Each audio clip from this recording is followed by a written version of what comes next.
All right. Hey, everybody. Good morning. Happy Wednesday. Hopefully everything's working good. I got a little bit behind this morning trying to get things ready, and I realized I didn't have anything set up yet. Happy Wednesday. And it's time for our Wednesday. What's up? Um, so, if you're with us this morning, if you're tuning in, just drop something in the chat. Let us know you're here. Let us know where you're tuning in from, or what you're up to this morning. And then we will it's Wednesday. We didn't do this last week because we were in the middle of doing our 10 days of prayer and fasting, which was pretty awesome. And so we didn't do this part last week because we just did it every single morning anyway. So I'm glad to be back for our Wednesday. What's up? And happy Wednesday from PA. How you doing, Chris? So I'm excited to just kind of tune in with you guys. Happy Wednesday, Bonnie. There she is. Now that Bonnie's here, we can get started. For those of you that don't know, Bonnie is our resident go-to. She tunes in every time. I think Bonnie sits on Facebook, not killing time. I think she's just waiting to see if we're going to go live, if we're going to do something. So I think she's just. I don't think she's just sitting on Facebook all day long.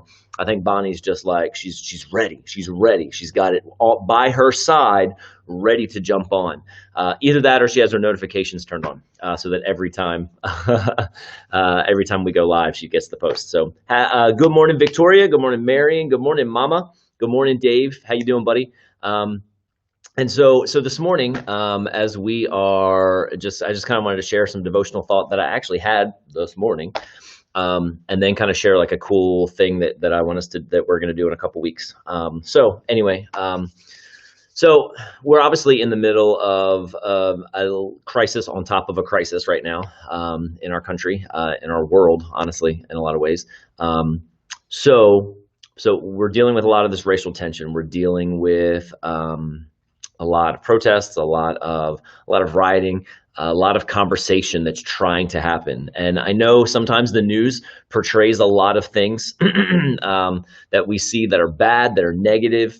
But even last night, I just happened to turn the TV on and I saw that the news was they were showing a lot of great things that were happening. They were showing a lot of reaching out, a lot of connectivity that was taking place between protesters and police officers and National Guard, and between people that were just trying to have a voice, that were trying to stand up and be a part of this movement to say, guys, something is wrong. We need to call attention to it. And those that are trying to serve and protect and keep the peace.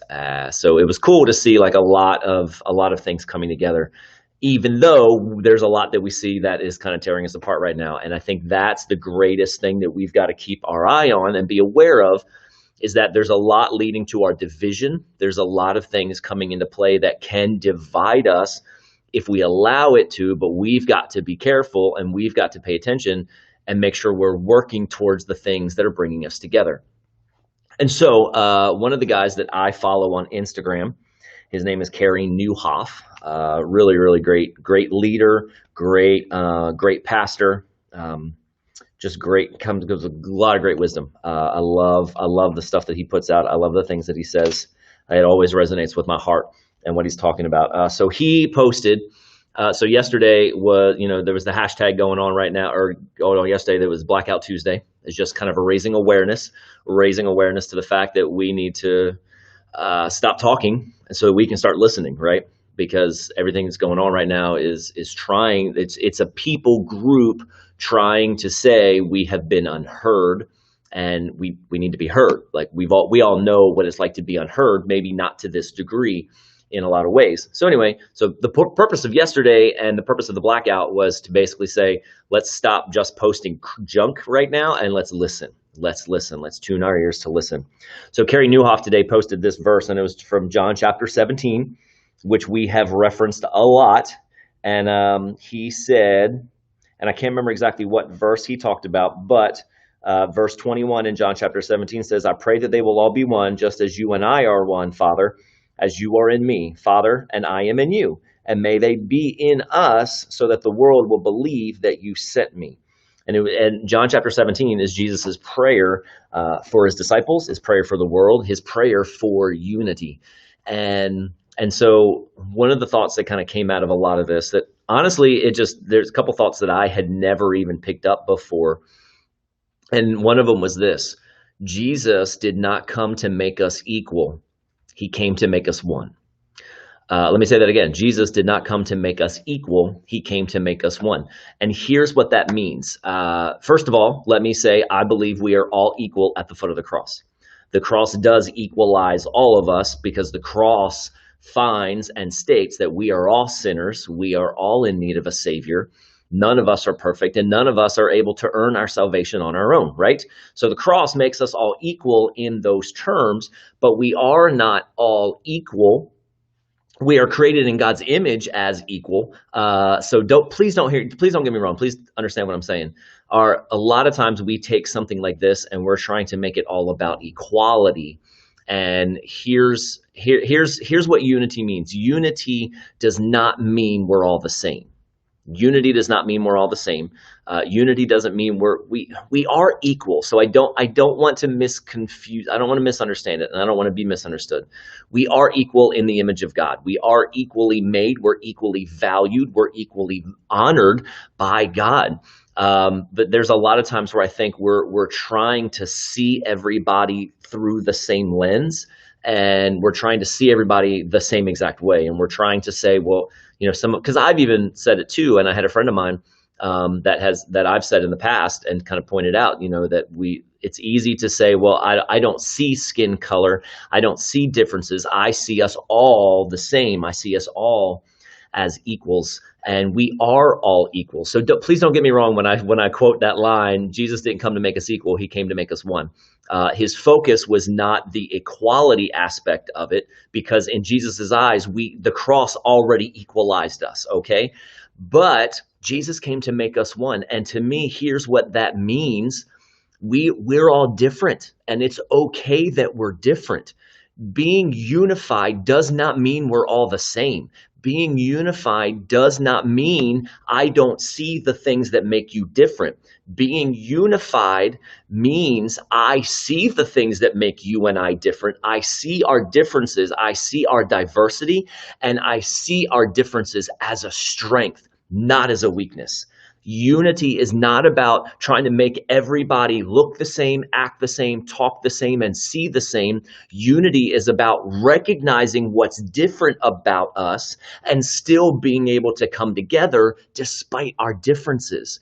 So it's not about trying to say, well, I see you the same way I see me, and we're just all the same. We've got to celebrate our diversity. We're not trying to work towards sameness here. We're trying to work towards oneness. We're trying to work towards unity, and I think that's where the borderline. I don't know how.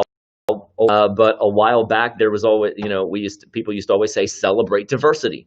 And we've got to celebrate diversity. We've got to celebrate it. We've got to celebrate our differences, because here's what I know. Our Black brothers and sisters and people groups of other races and other backgrounds and other ethnicities, we need the diversity in that. We need the diversity in the body of Christ. We need that kind of diversity across the land, because if we all looked the same, talked the same, felt the same, believed the same, acted the same, you know what would happen? This would be a really boring planet. And can I tell you, heaven is not going to be filled with people that all look the same. It's not. Heaven's going to be filled with a diverse gathering, right? Because even how many times does the Bible reference that it's every tribe, every tongue, every people, every nation, just like spread out from all the earth? That's what heaven is going to look like. It's going to be made up of. And so our goal here can't be to see everybody the same, that we're trying to say, well, I just see all of you as the same, because our goal is not to be the same. It's being able to say, I see that you're different. I see that you're not like me. And instead of staying safe where I'm only connecting with the people that are like me, and I'm only going to connect with the people that have similarities in common with me, and I'm going to stay away from the people that are different, guys, that's not unity. Unity bridges across the gap of our differences and still says, but we can be one in spirit, one in heart, one in purpose, even though we're different. And I know our tendency sometimes is to stay away from the things that are different from us. Our tendency sometimes is to be afraid of the things that are different from us. But can I just say this morning, we need each other. We need our differences. We need our diversities. We need the cultural differences, because when you put all of those things together, it makes us stronger. It makes us richer. So our prayer needs to be, Lord, make us one. Make us one right now. We're not. Yes, we are fighting for equality because there should be equal rights. We should be treated equally, but we're not fighting for equality in the sense that we're all trying to be the same and we're trying to make another group be just like another group. That's not what we're talking about. We're going to continue to be diverse, but we're going to find unity and oneness in having the same heart, in seeing ourselves one in the eyes of God as sons and daughters of the Father. We're going to see ourselves and honor one another in the image of God that we were all created in. That's unity, guys, despite our different. Like, how awesome is it that all people, every man, woman, and child, every living human being on the planet that has ever lived was made in the image of God, and yet every single one of us are completely different. Our DNA is different. Our fingerprints are different. Our looks are different. Our background, our experience is different, but we're all made in the image of God. That's what it comes down to. And this whole thing the goal has got to be unity. The goal has got to be being one in Jesus, in the Father. That's what Jesus prayed for. That's what he came to do for us on this planet. And we cannot neglect that. We can't forget that we're supposed to be one, and being one doesn't have anything to do with, hi Bernice, sorry. Okay, yep, sure, no problem. This was given to Carol to mail to us. I don't Okay. open it if it's something for you all or something. She had know if it's a check or what. Oh, okay. Open it and see if it's a check. Sure. So while we're doing this, real quick. Pause that thought for just a moment. It's all good. No, you're totally fine. Anything I can do to help out? Yep, just looks like it is. So there you go. You're welcome. You're quite welcome. Just trying to help out some of our staff people this morning, coming in to do the finances and count the offering and stuff for us. So anyway, so guys, we're here to be one. We're here to be one. Jesus came to make us one. And that's what we've got to work towards. That's what we've got to push towards. And Teresa, she just walked out of the room. And so we've got to see that's what's worth fighting for. That's what's worth fighting for. It's being able to stand together. It's being able to recognize that we are all in the image of God, and that our unity, guys, that anything that I've said this before, the enemy's tactic is to bring division, anything that can divide us. And it shouldn't take us very long to see that there's a lot of division going on. Like, there are some moments I have to step off of social media because I can't handle the polarizing opinions and arguments that are happening at any given point in time on every single possible side. I've just got to step back because I'm like, I can't handle it anymore. There's so much division. So what we need to do is start working towards unity. We've got to fight for unity. We've got to work towards it. We've got to do everything we can to be one in the Spirit, to be one as seeing ourselves, all created beings, all humans, as sons and daughters of the Father. And so that's even shifted, like it's shifted me in trying to see, like, kind of like I said, like, it's not about, well, I just see you the same as me, because I don't, like we're not supposed to see each other as the same. We're supposed to see each other as honored and valued in the image of God. And that's where we find our common ground for unity. So let's celebrate some diversity, guys. Let's celebrate our differences in culture, in background, in skin color, in preferences. Like, let's celebrate our diversity. And guess what? We can be totally different and still stand together. We can be totally different and still stand together, because together is what makes us stronger. Anytime we try to pull back and try to just stay with what is the same and what's comfortable and what we're used to and what's not different about us, we're going to continue to stay divided. We will continue to stay divided as long as we continue to try to stay in our own little bubbles. But the moment we reach out, we cross those gaps and we cross those bridges and learn to connect with people that are totally different from us, that is what will make us stronger. And it's what Jesus prayed for before he went to the cross. So those are just a couple thoughts for you this morning. Here's the little announcement-y type thing that I just kind of wanted to throw in today. I wasn't really planning on going this long. It just kind of happened. It was on my drive in, basically, is where all this kind of just poured out of my heart. So here's one of the things that we're going to do. I know there's a lot of conversation that needs to happen. There's a lot of engagement. There's a lot of dialogue that needs to take place surrounding racial tension, surrounding the reconciliation and the healing that needs to happen. Let me give you two things, and then actually like maybe three things, and then I'll let you go. So here's the first one. I have an Apple Watch, right? And so this is just one of those little things that I get to do, that I do personally. Every now and then, my watch tells me that it's time to breathe, right? As we're well aware, what like the statement that the George Floyd's, like the statement that is carrying the most impact is him saying, "I can't breathe, I can't breathe, I can't breathe." So you know what I do?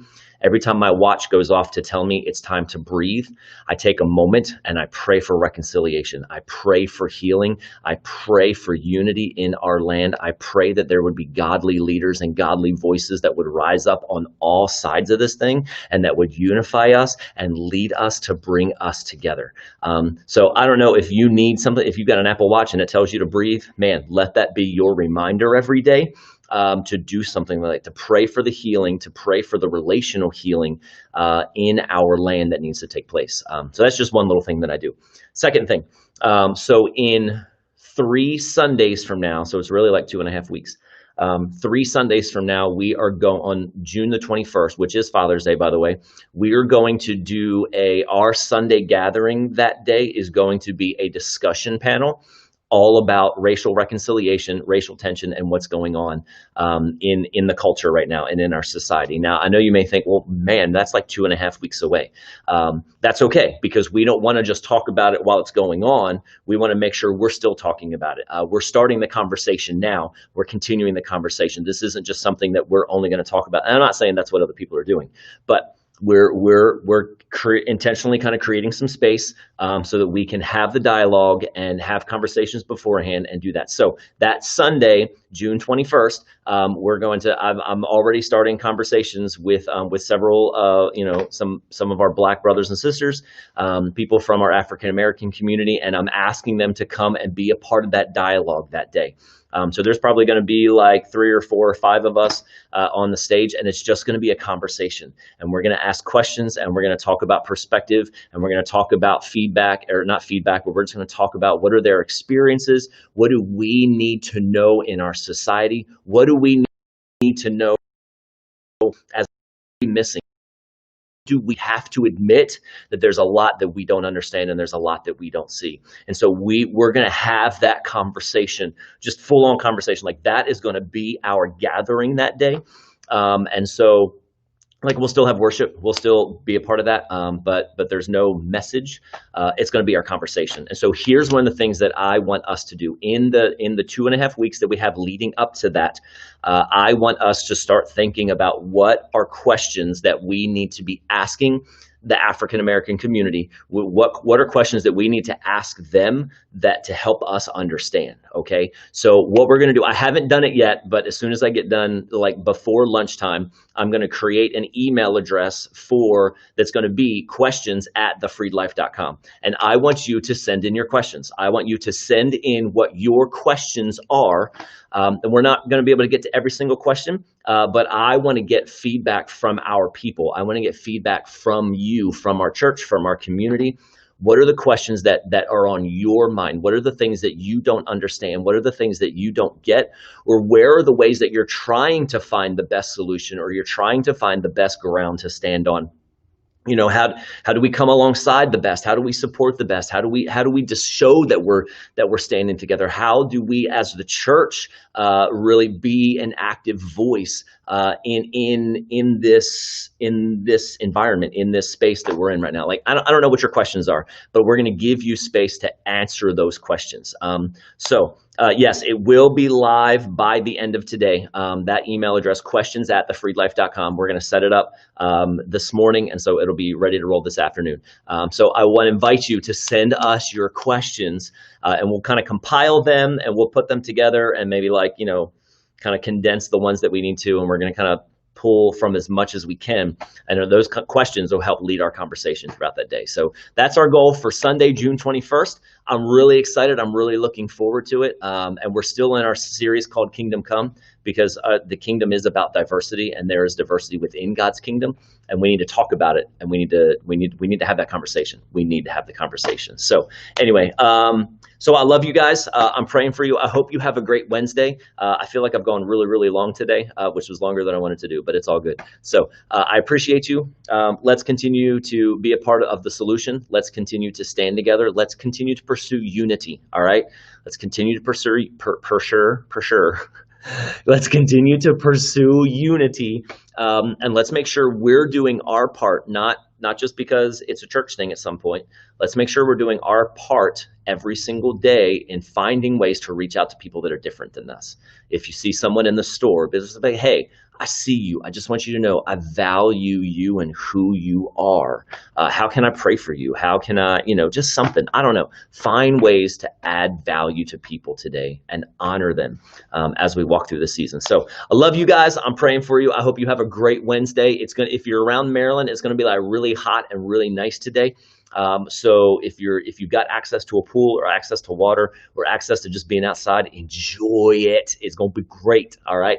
I love you guys. Have a great Wednesday. Have a great rest of the week, and we'll catch you later. All right. God bless.